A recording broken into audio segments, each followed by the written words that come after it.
Hello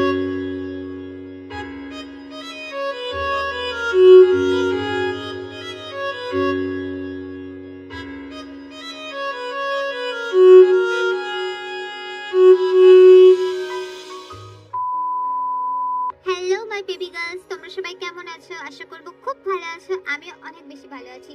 তো গল্পের শুরুতে আমি বলতে চাই, তোমরা হয়তো অনেকেই জানো আমি ইউটিউব থেকে অনেকটা দিন গ্যাপে ছিলাম। তারপরে তোমাদের ভালোবাসায় আমি আবার ফিরে এসেছি। আর 1-2 মাস ধরে আমি শুধু ওয়ান শটে দিয়ে গেছি। তো আমি বেশ কিছু মাস বা কিছু সপ্তাহ আগে একটা কমিউনিটি পোস্ট করি, যেখানে আমি বলেছিলাম যে আমাকে কয়েকটা উপন্যাস বলো যেগুলো আমার ভয়েসের সাথে, আমার ক্যাটাগরির সাথে যায়। তো আমাকে অনেক বেবি গার্লস, অনেক আপুরা আমাকে অনেক অনেক উপন্যাসের সাজেশন দেয়, কিন্তু আমি পরে গিয়ে জানতে পেরেছি ওটা হয়তো কম বেশি অনেক ডাবের আপুরাই হচ্ছে ভিডিও করে ফেলেছে। তো আমি নিজে থেকে একটা গল্প বার করছি, সেটা আমি ডাবিং করছি। আমি জানি না এটা কোনো আপু দিয়েছে কিনা, যদি অবশ্যই কোনো আপু দিয়ে থাকে বেবি গার্লসরা তোমরা আমাকে কমেন্ট সেকশনে অবশ্যই জানাবা। আচ্ছা স্নেহা আপু, এটা অলরেডি একজন আপু দিয়ে দিয়েছে, তুমি অন্য কোনো গল্প দাও। আর তোমরা যদি অন্য কোনো গল্প যদি বলতে চাও, তাহলে আমার কাছে একটা গল্প আছে, ভিলেন ক্যান বি লাভার। তো আশা করবো ওই গল্পটা আমি আবার ডাবিং করবো, যদি এই গল্পটা যদি কেউ যদি পোস্ট করে থাকে, ঠিক আছে? আর বেশি সময় নষ্ট করবো না, চলো গল্পের মধ্যে ফেরা যাক। আর অবশ্যই অবশ্যই তোমরা আমাকে কমেন্ট সেকশনে জানাবে তোমাদের গল্পটার প্রথম পর্ব কেমন লেগেছে। আর যদি এই গল্পটা কেউ যদি দিয়ে থাকে তাহলে আমাকে অবশ্যই বলবা। আর বেশি করে লাইক করবা। আর যারা আমার চ্যানেলে নতুন আছো তারা অবশ্যই আমার চ্যানেলটাকে সাবস্ক্রাইব করতে ভুলবে না। তো চলো বেশি সময় নষ্ট না করে গল্পের মধ্যে ফেরা যাক। বিয়ে করতে এসে যখন জানতে পারলো পাত্রের বয়স এখনো 18 হয়নি, তখন মেজর জীবন যাজ্ঞ বিয়েতে নাকচ করে দিল। সে একজন প্রতিরক্ষা বাহিনীর লোক হয়ে কি করে দেশের আইন ভাঙবে? মার তোড়জোড়িতে এই বিয়ের জন্য রাজি হয়েছিল সে। কাজের চাপে তার তো সময় হয়নি পাত্রী পছন্দ করার, তাই তো সমস্ত দায়িত্ব তার মা জিনের উপরে দিয়েছিল সে। মায়ের উপরে তার সম্পূর্ণ আস্থা ও বিশ্বাস ছিল যে মায়ের পছন্দ তার জন্য উত্তম হবে। কিন্তু তার মা যে কি করে এত বড় একটা ভুল করে ফেললো সেটা তার মাথায় ঢুকছে না। মেয়েটি নাকি দেখতে শুনতে বেশ সুন্দর, যদিও সে এখনো পর্যন্ত দেখিনি মায়ের কাছেই শোনা।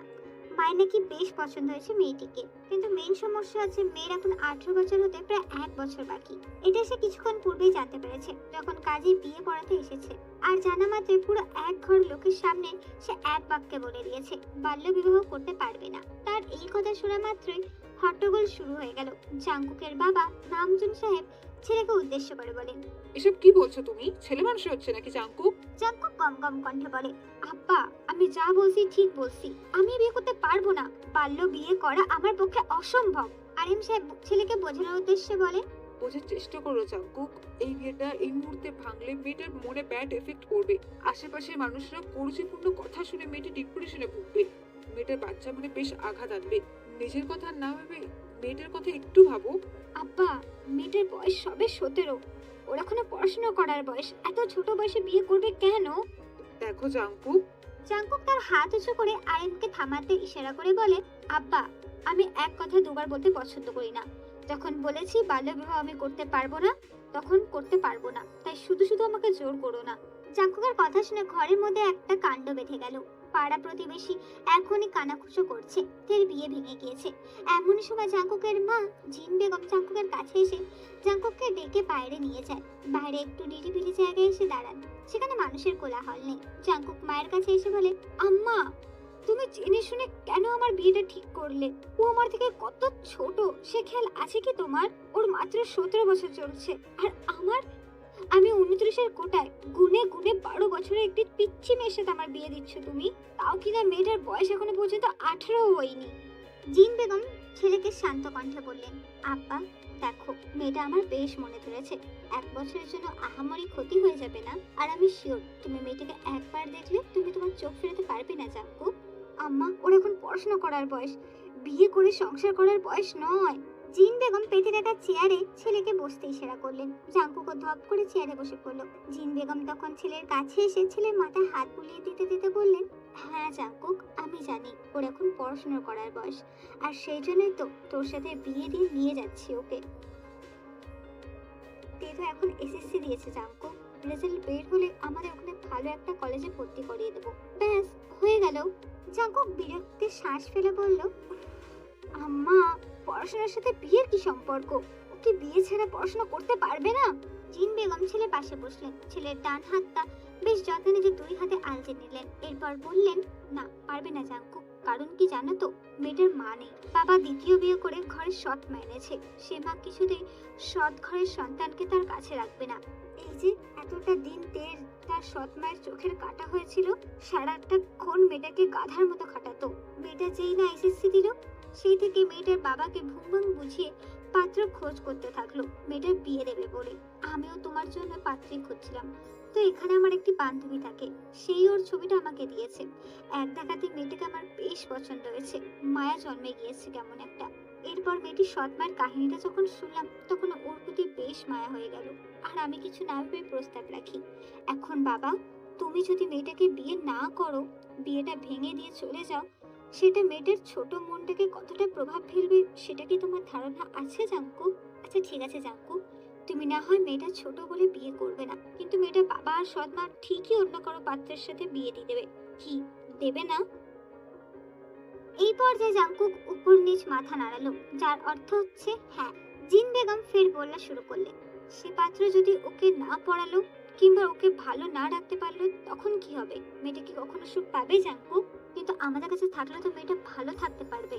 আমি ওকে মেয়ের মধ্যে আগলে রাখতে পারবো। তুমি আমার একমাত্র সন্তান জাঙ্কুক, সেখানে আমার একটা মাত্র বইয়ের যত্ন আত্মি আমিই করব। ওকে দুঃখ ছুটে দেবো না। জাঙ্কুক চুপচাপ তার মায়ের কথা শুনলো, তারপর বলল, কিন্তু আম্মা। পুরো কথা সম্পূর্ণ করতে না দিয়ে জিন বেগম বললেন, তুমি কিন্তু নয় আব্বা, আমি চাই না তোমার জন্য তের মনে কোনো রকম ব্যাড এফেক্ট করুক, সে মানুষের কথা শুনুক। তুমি না মায়ের বাধ্য সন্তান জাঙ্কুক, মায়ের এই কথাটা শোনো, তেকে বিয়ে করে মাকে খুশি করো। মা হয়ে তোমার কাছে একটু আবদার করছি, প্লিজ আব্বা, আর কোনো ঝামেলা নয়, প্লিজ। মায়ের আবদার কিংবা অনুরোধ জাঙ্কুক ফেলতে পারলো না। মাকে যে সে খুব ভালোবাসে, মা এইভাবে তার কাছে আবদার করছে, সে রাখবে না তা কি করে হয়? বিয়েটা মায়ের ইচ্ছাতেই না হয় করলো। জাঙ্কুককে রাজি হতে দেখে জিন বেগম বেশ প্রসন্ন হলেন। জাঙ্কুককে নিয়ে তিনি তের ঘরে যান। সেখানে কাজী সাহেব অপেক্ষা করছিলেন বরের কবুল বলার জন্য। মনে তো সে কখনই কবুল বলে দিয়েছে, বরের জন্য তো দেরি হলো এতক্ষণ। জাঙ্কুক ঘরে ঢুকায় মাত্রই কাজী ফের বিয়ে পড়াতে লাগলেন। জাঙ্কুক কবুল বলার পর ঘর জুড়ে আলহামদুলিল্লাহ ধ্বনি মুখরিত হলো। কাবিন নামায় সাইন করার পর সকালে মিষ্টি মুখ করলেন। তের বাবা জেকব জাঙ্কুকের বাবা নামজনের সাথে কোলাকুলি করলেন। সকলের মুখে হাসি, শুধু হাসি নেই ক্যাপ্টেন জিয়ন জাঙ্কুকের মুখে। সে হাস্যহীন চেহারা নিয়ে বসে আছে।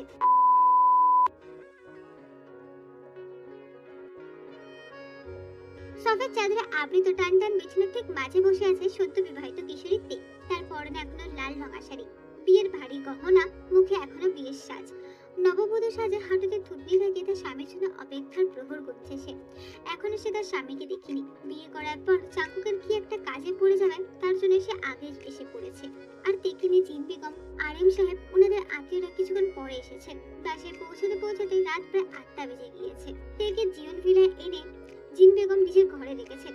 এই তো কিছুক্ষণ আগে জাঙ্কুকের রুমে দিয়ে গিয়েছেন তিনি। সে থেকে নববধূর দূর বুকে তার স্বামীর আগমনে অপেক্ষা করছে। শুনেছে তার স্বামীর কি বেশ মেজাজি, এমনকি বিয়ের আগেই তো সে তার পাশের রুম থেকে তার স্বামীর কর্কশ কণ্ঠ শুনেছে। সে থেকে মেয়েটির কুটিয়ে শুটে আছে। এছাড়া তাদের গ্রামের বড় আপুরা ভাবিরা তাকে বলেছে তার স্বামী নাকি ডিফেন্সে চাকরি করে, ওনাদের সামলাতে বেগ পোহাতে হবে। আরো কত কি বলেছে, মজা লুটেছে। সেসব শুনে তের মনে আরো ভয় জেগে বসেছে। এমনিতেই তে শান্ত, ভীতু, মানবীর অধিকারী। এরপর তো ওসব কথা শোনার পর থেকে সে লজ্জায়, আড়ষ্টতার ভয় সবকিছু একদম মিশিয়ে গিয়েছে। 1 ঘন্টা উপরে হতে চলেছে। তে জাঙ্কুকের জন্য অপেক্ষা করছে, অথচ জাঙ্কুকের এখনো আসবার পাত্তা নেই। এদিকে বসে থাকতে থাকতে তের পায়ে ছিম ধরে যাচ্ছে। এই ভারী সাজে তের প্রায় বেহাল দশা। কোনো উপায়ান্তর না পেয়ে বসে থেকে বেড সাইডে মাথা রেখে আধশোয়া হয়ে চোখটা একটু বুঝলো সে। সারাদিনে ক্লান্তি চোখে হানা দিল এক রাজ্যের ঘুম। চোখ বোঝার কিছুক্ষণের মধ্যে তার চোখে ঘুম নেমে এলো। রাজ্যের ঘুমে তলিয়ে গেল তে। আরো প্রায় 8 ঘন্টা বাদে জাঙ্কুক রুমে এলো। তখন রাত প্রায় 1টা ছুঁয়েছে। ভেজানো দরজাটা ঠেলে রুমে পা রাখলো জাঙ্কুক। এরপর দরজাটা আটকে দেখলো রুমের আলো জ্বালানো। বিছানা তাকাতেই দেখে তার সদ্য বিবাহিত স্ত্রী বিছানার হেড সাইডে মাথা ঠেকিয়ে হাত পা গুটিয়ে ঘুমিয়ে আছে। মেয়েটাকে সে এই প্রথম দেখলো। তার আম্মা ভুল কিছু বলিনি। আসলে মেয়েটির চেহারা আদল মায়াবী, গালগুলো একটু ফোলা ফোলা, চোখের পাপড়িগুলো বড় বড়, চোখ নাক পাতলা গোলাপি ঠোঁট, গায়ের রং বেশ ফর্সা। সৃষ্টিকর্তা যেন মেয়েটির মাঝে অপার সৌন্দর্য ঢেলে দিয়েছে। এতটা আদরে মানবী হয় বুঝি? জাঙ্কুক এগিয়ে গিয়ে বিছানার কাছে গিয়ে তের একদম কাছে বসে পড়লো। তারপর চুপ করে তের দিকে অপলক তাকিয়ে রইল কিছুক্ষণ। চোখ ফেরানো যেন দায় হয়ে পড়েছে জাঙ্কুকের জন্য। উপর মহল থেকে জরুরি কল আসে, সে তখন বিয়ে বাড়ি থেকে বেরিয়ে এসেছে। এরপর বাসায় এসে ল্যাপটপের জরুরি কিছু ফাইল রেডি করছিল। আজকে রাতটা বাদে হাতে মাত্র আছে 2 দিনের ছুটি। এরপরে আবার চলে যাবে সে। একতে কাজের চাপে 2-3 মায়ের জন্য এত ছোট একটা মেয়েকে বিয়ে করতে হয়েছে। দুইটা মিলিয়ে জাঙ্কুকের মেজাজ বেশ চটেছিল। কিন্তু এই যে রুমে এসে ফুলের মতো সুন্দর স্নিগ্ধ জীবন্ত এই ফুলটাকে দেখে যেন একটা ঝটকায় তার সকল মেজাজ উবে গিয়েছে। হৃৎপিণ্ড জুড়ে কেমন একটা ভালো লাগা শিহরণ বয়ে যাচ্ছে। কিছুতেই যেন মেয়েটার থেকে চোখ সরাতে পারছে না জাঙ্কুক। জাঙ্কুক চোখ বন্ধ করে কয়েক জোরে নিঃশ্বাস টেনে ছাড়ছে। উঠে যেতে নিবে এমন সময় খেয়াল করলো তার শাড়ির আঁচলটা অনেকখানি অংশ মেঝেতে লুটাচ্ছে। আঁচলটা ঠিক করার জন্য মেঝে থেকে তুলতে যাবে এমনই সময় তের ঘুম ভেঙে যায় এবং তের চোখ মেলে তাকায়। আর ঠিক সেই সময় জাঙ্কুকও তের দিকে তাকায়। দুজনে দৃষ্টি বিনিময় হয়। চোখ খুলে তার এত কাছাকাছি একটা অচেনা পুরুষকে দেখে তের বুকে ধক করে উঠল। কে এই পুরুষ? এখানে এত রাতে তের কাছে কি করছে সে? ভয়তে কোনো দিক চিন্তা না করে চিৎকার করে উঠতে নেয়। আর তখনই জাঙ্কুক তের মুখ চেপে ধরলো আর বলল, কুল কুল, ভয় পাচ্ছ কেন? আমি তোমার হাজবেন্ড, জিওন জাঙ্কুক। আমি তোমার হাজবেন্ড। কথাটি শুনে তে শান্ত হয়ে ড্যাব ড্যাব করে জাঙ্কুকের দিকে তাকিয়ে রইল। জাঙ্কুককে পরোক্ষ করতে থাকলো। বলিষ্ঠ শ্যামলা পুরুষটি তার দিকে ঝুঁকে আছে, যার চোখগুলো তীক্ষ্ণ, মুখের আদল কেমন গম্ভীর, ঢোকা নাক, দাড়িহীন গাল, চুলগুলো একদম ছোট ছোট করে মিলিটারি ছাড় দেওয়া আছে। লম্বা চওড়া এই পুরুষটি পরনে টি শার্ট কেমন যেন আটসাট হয়ে তার গায়ের সাথে লেগে আছে। টি শার্টের ভেতরে যেন তার চওড়া মেরহীন শরীরটা স্পষ্ট দৃশ্যমান। তার হাতে কয়েকটা পেশি এখনো ফুলে ফেপে আছে। এই মানুষটি বুঝি তার স্বামী, তার অর্ধাঙ্গ।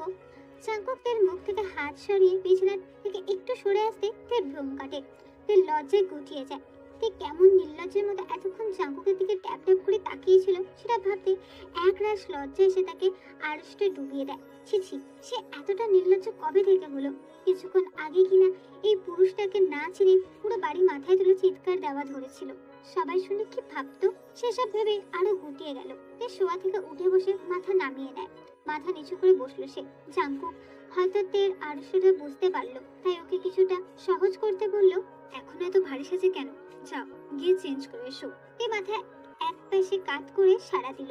এরপর সে গুটি পায় বিছানা থেকে নেমে দাঁড়ালো। তে তার লাগেজ থেকে পাতলা সুতির হলুদ রঙা শাড়িটা নামালো। জাঙ্কুক থেকে ওয়াশরুম দেখিয়ে দিল। তে ওয়াশরুমে চলে গেল। তে ওয়াশরুমে যেতে জাঙ্কুক বিছানার বাম পাশ খালি রেখে ডান পাশে যেন তার শরীর এগিয়ে দিল। কপালের উপর হাত রেখে চুপচাপ শুয়ে থাকলো। কিছু সময় পরে ওয়াশরুমের দরজাটা খট করে খোলার শব্দ পেয়েও সে সেদিকে তাকালো না।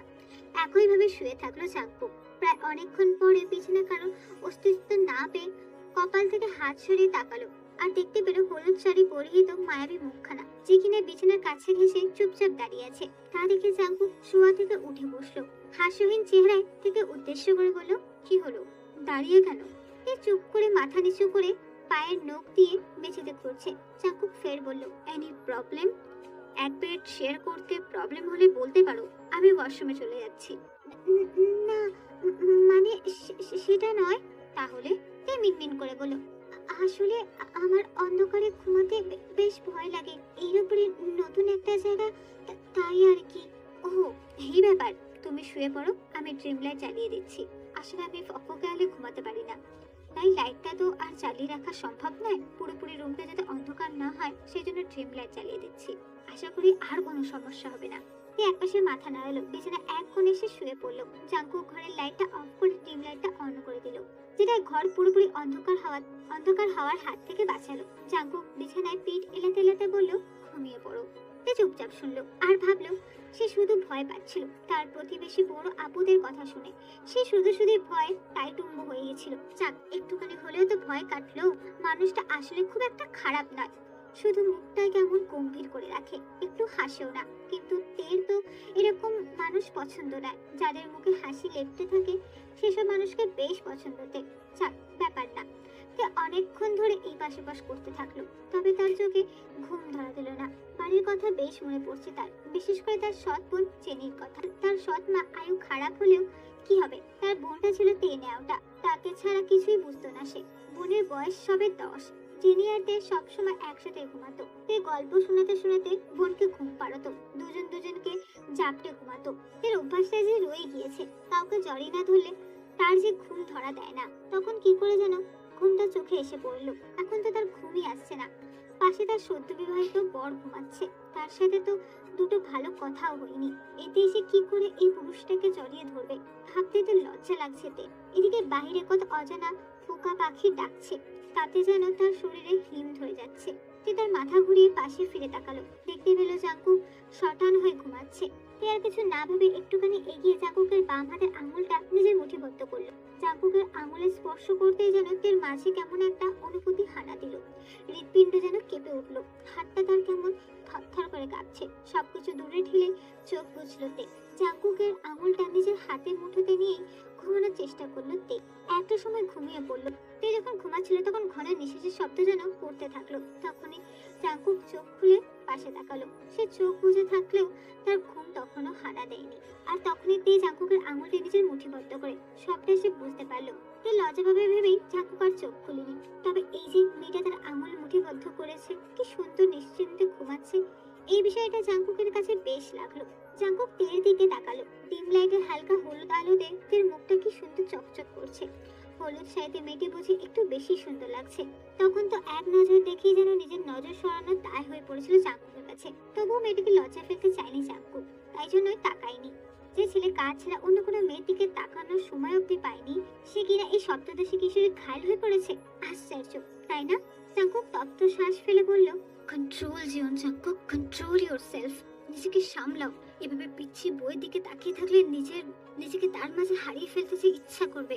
মাথায় রাখো জাঙ্কুক, তোমাকে সামলানোর মতো বয়স এখনো তোমার পিচ্ছি বউয়ের হয়ে ওঠেনি। পিচ্ছি একটা বাচ্চা মেয়েকে বিয়ে করছো তুমি, একটুখানি তো ধৈর্য ধরতেই হবে।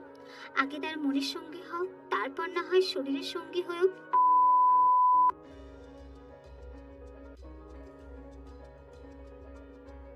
পরের দিন ভোর 6টার সময় জাঙ্কুকের ঘুম ভাঙলো। সে সবসময় সময়ের প্রতি খেয়াল রাখে। একদম ভোর ভোর ঘুম থেকে ওঠায় জাঙ্কুকের নিয়মের মাঝেই পড়ে। ঘুম ভাঙতে নিজের শরীরের উপরে কিছু ভর অনুভব করাতেই জাঙ্কুক পাশ ফিরে তাকালো। আর তাকাতেই দেখলো তে তাকে একদম আষ্টে পিষ্টে জড়িয়ে ধরে ঘুমাচ্ছে। অবাকে জাঙ্কুকের চোখগুলো পুরো ছানা বড়া হয়ে গেল। এই প্রথমবার কোনো মেয়ে তার এতটা সান্নিধ্য এলো। আচ্ছা, তে যদি জেগে থাকতো তবে কি এভাবে এতটা কাছে আসতো? কিংবা তে যদি জানতে পারে ঘুমের ঘরে সে জাঙ্কুকের এতটা সান্নিধ্য এসেছে, তখন লজ্জায় তার গালের পলাশ কি ফুটে উঠতো না? লজ্জায় সে কি আর জাঙ্কুকের সামনে আসতে পারতো না? তের অবস্থা দেখে জাঙ্কুকের হাসি পেল। কেউ ওইভাবে আশেপাশে জড়িয়ে ধরে ঘুমায় বুঝি? তের হাত পা জাঙ্কুক তার শরীর থেকে আস্তে করে সরিয়ে দিয়ে বিছানা থেকে নেমে পড়লো। ফ্রেশ হয়ে ব্যায়াম করতে গেল, যেটা জাঙ্কুকের প্রতিদিনের অভ্যাস। তের ঘুম ভাঙলো সকাল 7টায়। ঘুম ঘুম চোখে পাশ ফিরে তাকাতেই দেখলো জাঙ্কুকের জায়গাটা খালি পড়ে আছে। তে পুরো রুমে চোখ বুলিয়ে বুঝতে পারলো রুমে আপাতত সে ছাড়া আর কেউই নেই। এতে যেন একটুখানি স্বস্তি পেল তে। আস্তে আস্তে করে উঠে দাঁড়িয়ে পরের শাড়িটা ঠিক করে নিল। এরপর বিছানা গুছিয়ে ফ্রেশ হয়ে নিল। এরপর তে পুরো রুমে জুড়ে পায়চালি করতে থাকলো। রুমে থেকে একা একা বেরোনো কি উচিত হবে কি হবে না এসব ভেবে পায়চালি করতে থাকলো। একটা সময় ভাবলো আরো কিছুক্ষণ রুমে অপেক্ষা করবে সে। যদি কেউ আসে, সে তো এইবারে কিছুই চেনে না, তেমন ভাবে কারোর সাথে পরিচয়ও হয়নি। তারা একা একা যাওয়াটা কেমন বেমানান, তাই না? তে বিছানায় পা ঝুলে বসলো। এরপর পুরো রুমটি দেখতে লাগলো। রুমটিতে একটি বেড আছে, একটি আলমারি, একটি ড্রেসিং টেবিল, বেড সাইডে ছোট একটা টেবিল আছে। রুমের সাথে আছে একটা অ্যাটাচ বাথরুম, তবে বারান্দা নেই। তে বিছানা থেকে সরে এসে জানলার কাজটা সরিয়ে দিল। জানলা খুলতে সকালে সূর্যের কিরণ এসে ঘর ছুঁয়ে দিল। বাইরে হালকা হাওয়া বয়ে যাচ্ছে। এটা হচ্ছে সকালের স্নিগ্ধ সতেজ হাওয়া। তে প্রাণ ভরে উপভোগ করলো হাওয়াটিকে। বাড়ির কথা মনে পড়ে গেল তে। প্রতি ভোরেই তো নামাজ পড়ার পর সে তার বোনের সাথে তাদের গ্রামের নদীর পাড়ে চলে যেত। সেখানে ভোরের হাওয়া শরীরে মাখিয়ে শরীর জুড়াতো, সাথে প্রাণটাও জুড়াতো। কিছুক্ষণ হাঁটাহাঁটি করে তারপর বাসায় চলে আসতো। এসে টুকটাক কাজ করতে শুরু করে দিত, নয়তো তার মা বেশ বকাবকি করতো। সেসব ভেবে দীর্ঘ শ্বাস ফেললোতে হঠাৎ তার নজর বাহিরে গেল। দেখতে পেল জাঙ্কুক ঘেমে নিয়ে বাসায় ঢুকছে। জাঙ্কুককে দেখে যেন কিছুটা জমে গেল তে। ভয় নাকি লজ্জায় সেটা বুঝতে পারলো না। তে জানে না কেন সে জাঙ্কুককে দেখে ভয় আর লজ্জায় গুটিয়ে যায়। জাঙ্কুককে দেখে গতকাল রাতের কথা মনে পড়ে যায় তার। সে গতকাল রাতে জাঙ্কুকের আঙুলগুলো নিজে মুঠিবদ্ধ করে ঘুমিয়েছে। ভাবতে কেমন লজ্জা লাগছে তের কাছে। যদি জাঙ্কুক বুঝতে পেত তখন কি হতো? এসব ভাবনার মাঝে তে টের পেল জাঙ্কুক রুমে এসেছে। জানলার পাশে থেকে দাঁড়িয়ে থাকতে দেখে জাঙ্কুক এগিয়ে এসে শুধালো, ঘুম থেকে কখন উঠেছো? তে আস্তে করে পিছু মুড়ল, মাথা নিচু করে ছোট্ট করে বলল, কিছুক্ষণ আগে। দিকে তাকিয়ে কথা বলতে কি প্রবলেম আছে? তে মাথা নিচু করে দৃষ্টি মেঝেতে নিবদ্ধ করে রাখলো। জাংকুকের প্রশ্নের জবাব কিছুই বলল না সে। জাংকুক বলল, সবসময় কি মাথা এভাবে নিচু করে রাখো বুঝি? তে কিছু না বলে নখ খুঁড়তে লাগলো। জাংকুক বলল, বুঝতে, মাথা এভাবে নিচু করে রাখতে রাখতে দেখবে একদিন তোমার ঘাড়টায় বেঁকে গিয়েছে। সব কথার আনসার মাথা নিচু করে দিতে হয় না। আর বেশি করে আমার সাথে তো কথা বলার সময় মাথা উঁচু করে আমার দিকে তাকিয়ে কথা বলবে, ঠিক আছে? তে মাথা এক পাশ কাত করে জবাব দিল। জাংকুক ফোঁস করে শ্বাস ছেড়ে তোয়ালে নিয়ে ওয়াশরুমে চলে গেল। মেয়েটার সাথে সে একটু সহজ হওয়ার চেষ্টা করছে, কিন্তু তার সামনে এলেই মেয়েটা যেভাবে গুটিয়ে থাকে সেভাবে কি আদৌ সহজ হয়ে যাবে? লম্বা একটা সাবার দিয়ে জাংকুক বের হলো। রুমে এসে দেখলো তে জানলার পাশে এখনো দাঁড়িয়ে আছে। গায়ে শার্টটা জড়াতে জড়াতে বলল, তা তোমার পুরো নামটা কি, সেটা কি আমি জানতে পারি?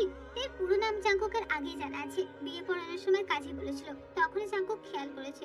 শুধুমাত্র তে যাতে একটুখানি সহজ এইভাবে ভয় না পায় সেটাই চেষ্টা চালিয়ে যাচ্ছে। তে পিছু ঘুরলো ঠিকই, তবে সে একইভাবে মাথা নিচু করে রইল। কিম তেয়ং তে। জাংকুক শার্টে বাটন লাগাতে লাগাতে বলল, বাহ, চমৎকার নাম তো। তা আমার নাম জিজ্ঞেস করবে না? তে ছোট করে বলল, জানি আমি।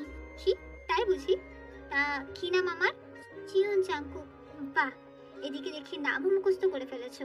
এ মাথা নিচু করেই রইল, কিছু বলল না। জাংকুক চুল ঠিক করতে করতে বলল, এসএসসি পরীক্ষা দিয়েছো তাই তো?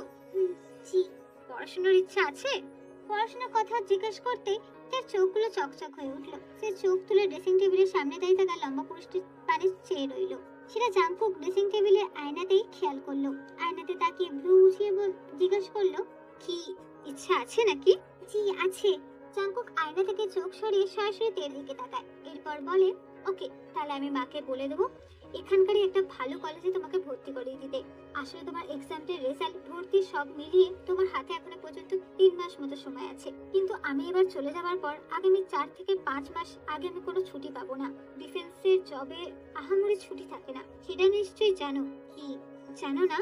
এ উপর নিচ মাথা নাড়ালো, যার অর্থ হচ্ছে হ্যাঁ। এই যে লোকটি যে আগামী 4-5 মাস সে দেখতে পাবে না, সেটা ভেবে তার কেমন জানি খারাপ লাগছে। অথচ লোকটার সামনে থাকলে সে গুটিয়ে থাকে, কথা বলার শব্দ ফোড়ায়। কিন্তু এই লোকটার সাথে দেখা হবে না ভেবেই আবারও তার মন পড়ছে। এটাই কি তাহলে বৈভাবিক বন্ধন? স্বামীর জন্য মন পড়বে, এটা কি স্বাভাবিক নয়?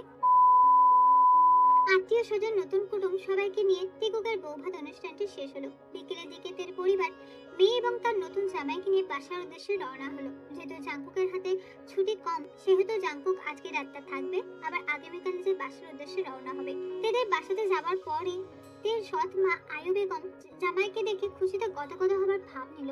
জামাইয়ের অবস্থা যে ভালো সেই তো নিজেরও লাভ, এই জন্য জামাইকে হাতে রাখা ঠান্ডা। তবে ভদ্রমহিলা হয়তো জানেন না যে জাংকুক আগে ওনার ব্যাপারে তার মায়ের কাছ থেকে সবকিছু জেনে নিয়েছে। তার এই আলগা আদর ভাবটা জাংকুকের জাস্ট সহ্য হচ্ছে না, তবু মুখ ফুটে কিছুটি বলতে পারছে না। তের ফুফু চাচি সকলে মিলে নতুন জামাইয়ের জন্য হরেক রকমের রান্না করলেন। তের বাবা, ফুফা, চাচা, জাংকুক সকলে একসাথে খেতে বসলো। তের সৎ মা আয়ু বেগম এটা নাও সেটা নাও, এটা খাও সেটা খাও করেই যাচ্ছে।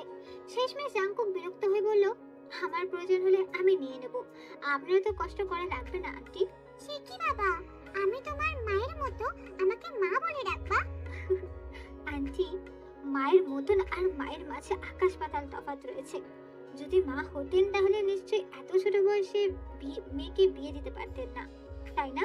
মুখের উপর এভাবে উচিত কথা বলাতে তের সৎ মা আয়ু বেগম মুখ ঝামটা মারল। কোথায় ভেবেছিল জামাইকে হাতে রাখবে, এই জামাই যে টুকরো, তার সাথে পেরে উঠছে না, অসম্ভব। অবশ্যই ডিফেন্সের লোক বলে কথা, দুরন্ত বাস্ত হবেই। খাওয়া দাওয়া শেষে তের সৎ বোন জেনে এসে নতুন দুলাভাইকে বলল, দুলাভাই চলো না বাইরে হাঁটতে যাব, আপনারা তো কালকে সকালে চলে যাবেন, আপনাকে আমাদের গ্রাম দখলের তার সুযোগই পাবো না, চলুন না দুলাভাই যাই। যিনি তের থেকে অনেকটাই ছোট, ক্লাস 5-এ পড়ে, যিনি জাংকুকের সাথে বেশ মিশেছে। জাংকুক বলল, এত রাতে বের হবে, ভয় লাগে না তোমার? যিনি মিষ্টি করে হেসে বলল, একা একা গেলে তো ভয় লাগবে, কিন্তু আমার সাথে তো আমার নিজের দুলাভাই আছে, ওনার সাথে গেলে একটুও ভয় লাগবে না, উল্টে ভয় তো উল্টো হতে পালাবে। জেনের কথা শুনে জাংকুক হেসে ফেলল, তারপর বলল, আচ্ছা ঠিক আছে, তোমার আপু কোথায়? আপু? আপু তো ওই ঘরে ফুফিদের সাথে কথা বলছে। জাংকুক একটুখানি নিচু করে ফিসফিস করে বলল, আচ্ছা, আস্তে করে যেয়ে তোমার আপুকে নিয়ে আসো, তারপর আমরা হাঁটতে বেরোবো, ওকে? তবে শোনো, আমি যে ডেকেছি সেটা কিন্তু বলবে না।